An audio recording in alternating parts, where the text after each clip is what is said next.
The Honorable Marcoleta, are you objecting? No, ma'am. In fact, I'm appealing to Let us resolve first the motion. reinstate the. So you are objecting. No, I'm appealing to reinstate the remarks earlier made by. The motion Honorable is Santana. still pending. It's not yet resolved. If there are no objection, Cannot object. then the chair approves the motions to strike off from the record the manifestation of about the money allegedly received by the House members from the manifestation of the Honorable Suntay. So ruled. Honorable Marcoleta. Madam Chair, I'd like to appeal. I think the remarks earlier made by Honorable. Is that a motion for reconsideration? It's more of a manifestation. Okay, please manifest. Opo. The earlier remarks made by Honorable Suntay is an appeal for objectivity, impartiality, insofar as the proceedings of the Justice Committee is concerned. Ang binanggit po niya, if we will, no offense to the most of the members of the Justice Committee, there are 25 House members named in the affidavit of the 18 ex-Marines, 25 names, which comprise around 1/3 of the membership of the Justice Committee here, all present. The Honorable Marcoleta is likewise reminded to confine the manifestation to the relevancy of the current impeachment I proceeding. think it's very germane, ma'am, because we will, it boils down to the objectivity and impartiality of the members. Honorable Marcoleta, we have not reached even the determination of sufficiency in form, and the chair has stated already that the Justice Committee is assured of the impartiality of the chair, including all the members. I think that is premature for us to discuss on the partiality when we haven't heard any of these impeachment complaints. So unless the manifestation has relevance to the current impeachment proceeding, the Honorable Marcoleta is requested to cease from making manifestation outside the subject matter of this impeachment proceeding. Madam Chair, with due respect to the 25 members who were mentioned in the affidavit, Honorable Marcoleta, you are reminded by the chair already to confine to the subject matter of this impeachment proceeding. If you continue to make a manifestation outside the subject matter, we will be ruling you out of order. With all due respect, Honorable Marcoleta. I submit to the wisdom of the chair. Thank you. We shall now proceed to the determination of sufficiency in form. For the guidance of all the members, in determining sufficiency in form, we will be dealing with the following questions. Number 1, whether the impeachment complaint was signed. Number 2, whether the impeachment complaint was properly verified. Number 3, whether there was a proper endorsement by a legitimate incumbent member of the House in cases filed by citizens. Number 4, whether it was included in the order of business within 10 session days and referred to the proper committee within 3 session days. Number 5, whether the impeachment complaint is compliant with procedural formatting and jurisdictional requirements. And last, whether the impeachment complaint complies with the 1-year bar rule.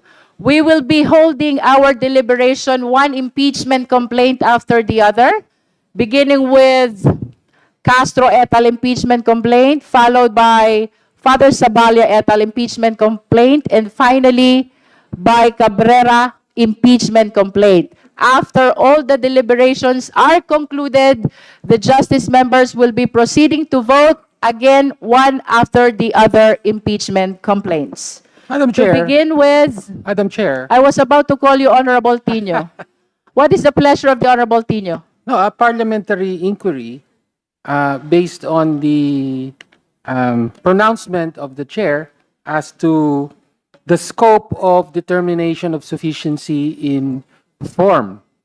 In our rules, malinaw po, a verified complaint for impeachment by a member of the House or by any citizen upon a resolution of endorsement by any member hereof shall be filed with the office of the Secretary General and immediately referred to the Speaker. An impeachment complaint is verified by an affidavit that the complainant has read the complaint and that the allegations therein are true and correct of his personal knowledge or based on authentic records.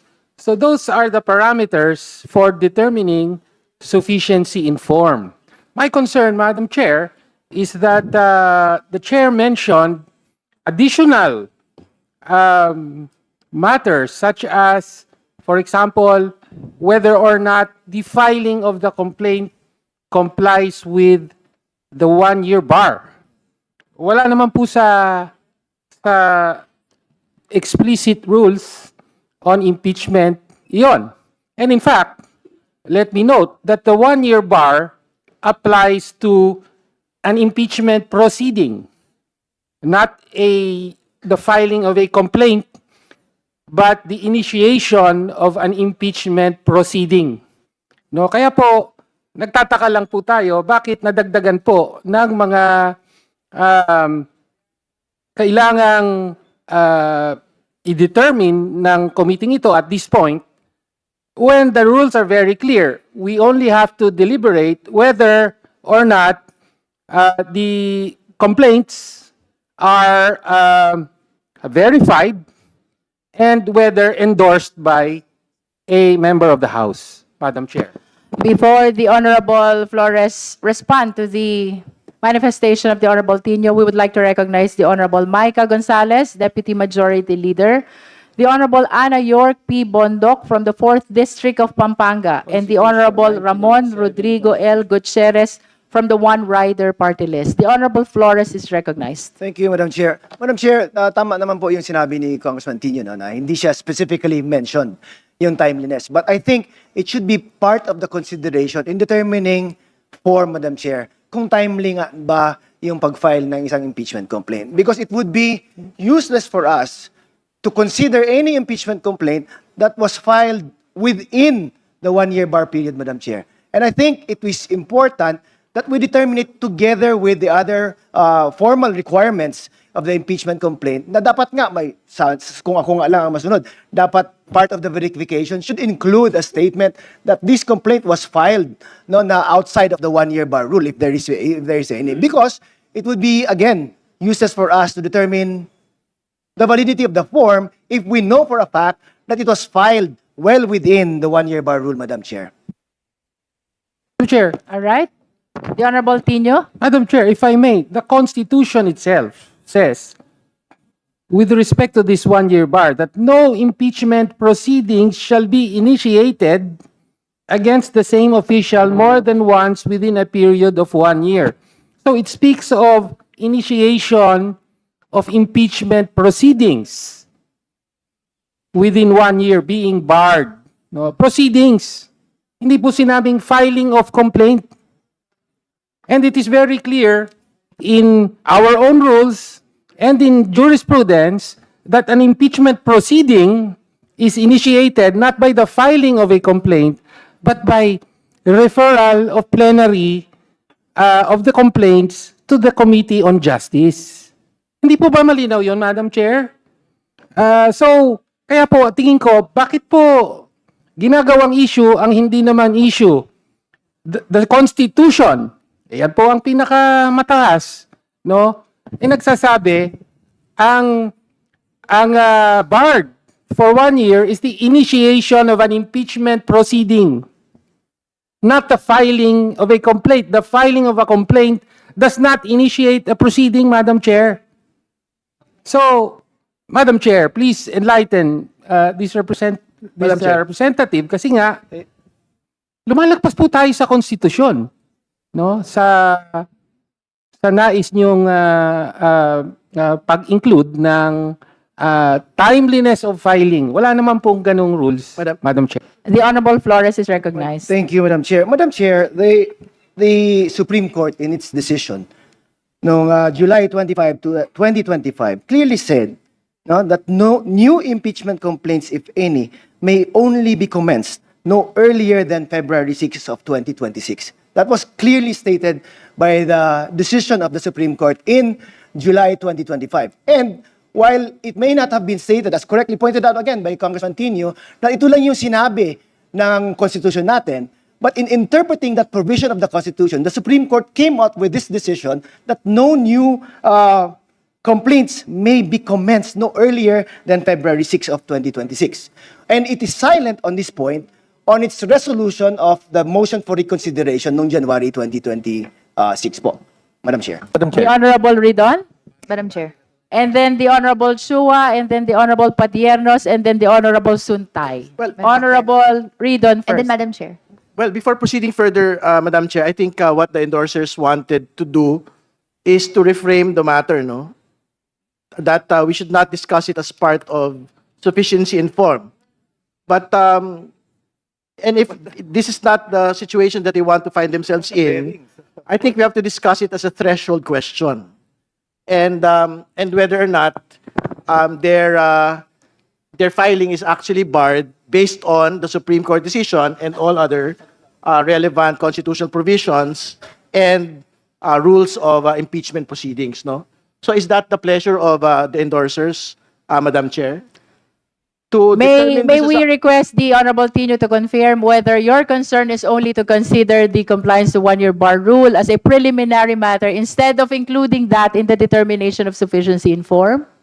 My position, Madam Chair, is that the question of timeliness is not relevant at all to these proceedings because the initiation of the impeachment proceeding is well after the so-called one-year bar. no? Nonetheless- Based not on the original decision of Duterte versus House of Representatives, but on the ruling on the motion for reconsideration.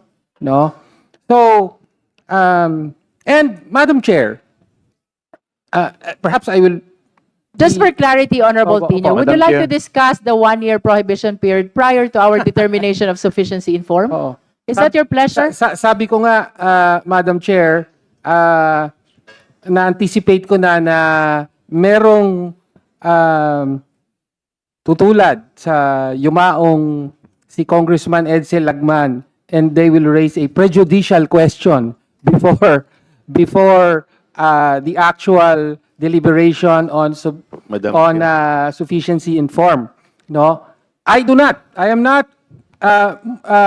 So what is the pleasure of Moving the for that. Honorable Tino? Okay, I am merely actually okay. If I may, Because I there would is like to raise a point of order. Therefore, that deliberations on so-called timeliness of filing is not within the scope of this stage of the impeachment proceedings. No, because we are, as the chair mentioned herself, in the period of determination of sufficiency in form, and as our rules very clearly state, no, that consists of determining whether or not there is a verified complaint and whether or not this is duly endorsed by a member of the What House. actually is the point of order of the Honorable Tino? Is it your intention that to actually set aside the discussion of one-year bar rule in Yes, Madam relation to Chair. your complaint? Yes, Madam Chair.